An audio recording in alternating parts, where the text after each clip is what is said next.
We're coming into the pad now, and on this pad I have set up the initial discussion for the geometric component of the course, which is how we will end over this next week. So the basic idea is that x prime is equal to matrix A times x. That is my linear system.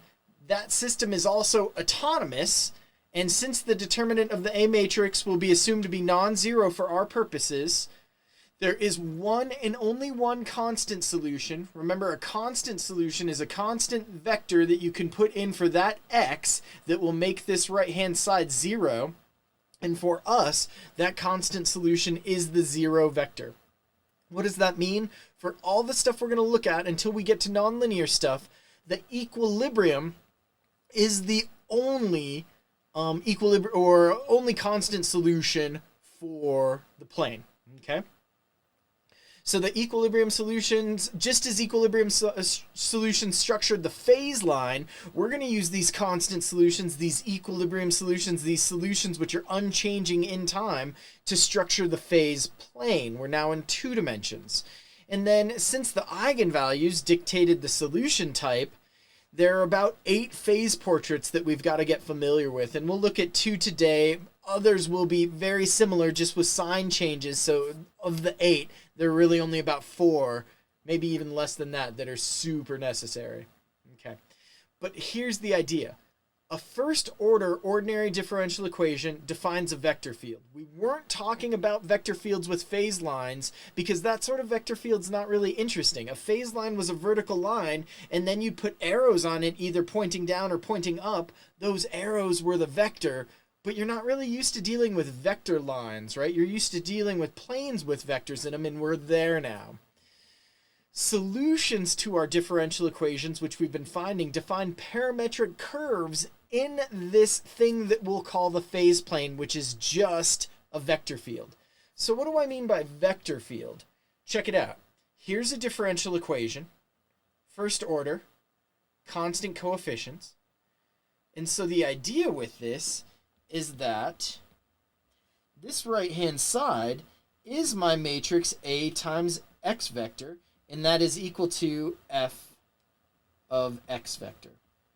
So there's my autonomous differential equation, and there is an equilibrium solution for this autonomous differential equation. And so let me go over here, and in red, I'll call out this equilibrium solution in red. And where would that be? That would be right in the origin of this. Whoa, what is going on? Okay, I see it erased. There we go. Of this origin here, that is an equilibrium solution because x and y, if they are 0, 2 times 0 plus 0 is 0. So dx dt is saying there's no horizontal motion at that red point. But if x is 0, 3x plus 2y is 0, so dy dt is 0. And what that's saying is that there's no vertical motion at that point. Okay? So that red dot is the equilibrium for the plane.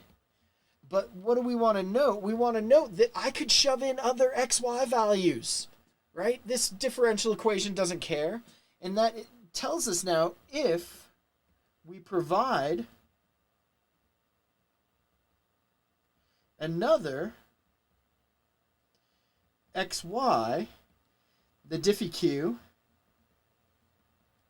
tells us the change in x and y at that point. So for my point, I'm going to take pink, and what I'm going to do is I'm going to lay in a point right here at 1, 1, and I'm going to drop in a point right there. Okay? Maybe I'll make it like that. There we go. So right where the cursor is that point at 1, 1 that I've dropped in. And so now if x is 1 and y is 1, 2 times 1 plus 1, well, that's going to be 3. So this is going to be a positive 3. dx dt is equal to 3. Right? And now if x and y are 1, 3 plus 2 is 5, so dy dt is 5. So there should be a positive 3 change in the horizontal direction and a positive 5 change in the vertical. And so what we see is if we zoom in, this plane has been littered with a bunch of little arrows. And at this point right here, the arrow is saying go up and to the right.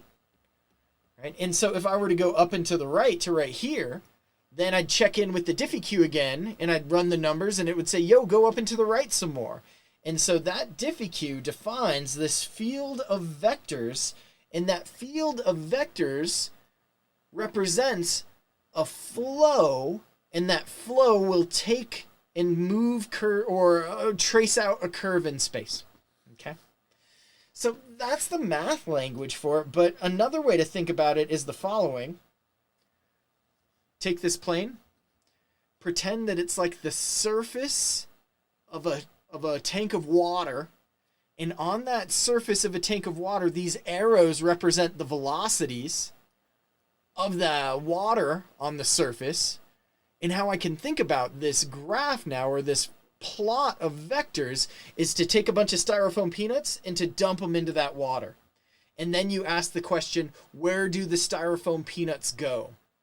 And the curves that those styrofoam peanuts trace out are our solutions to our original differential equation. And this plane that we're describing all of this is what's called the phase plane. That's what I have to introduce to you today. And our goal is to get from our solutions that we found with eigenvalues and eigenvectors to graphical images of those solutions, so we can start cataloging different types of solutions. Okay, so that said, I'm going to find something here over on my other screen. And so let me get this set up. Feel free to ask questions verbally or in chat while I get this set up. Because what I have coming up here in a second is a computer visualization of what we're talking about with this static picture. And I think that the computer visualization will help out quite a bit, because it will image these styrofoam peanuts for us. Okay. So I'm going to up that a bit. And then up that a bit too. Okay. Checking in on chat. No questions there. If that's... Yep. Is the eigenvector the gradient, or are those different? They'll be different concepts generally, yeah. Because gradients will hold in other settings where these eigenstructures won't be around for us. Okay, so I'm going to bring over this screen, and this is a web app that was made and I found on Reddit at some point under the moniker Vector Field Art and Math. I'm sending the link out so you can that's not a great link. Let me send a shorter link out for those that might want to experiment with something like this. And so what we're seeing is the visualization of actual styrofoam peanuts. I mean, not actual, but like mathematical styrofoam peanuts. And what we're seeing is that right here in the upper right, styrofoam peanuts are being sent off more to the upper right. And then everything seems to be coming out of the origin. So it's getting to graphs like this, which we want to do today. Okay. Cool. So I've wrecked that graph because now I've put too many styrofoam peanuts and they're not going away fast enough. So let's get down with the mathematics and then look at more of these. But that's the setting. That's what I want us thinking about. Okay. So I did something a little different in the 2 p.m. I think I'm going to flip it here. I have archival footage of Scott from fall 2020 doing these things, but I led with that, and maybe I'll talk us through the first graph, and then I'll bring back Scott archival footage from 2020 to do the next graph.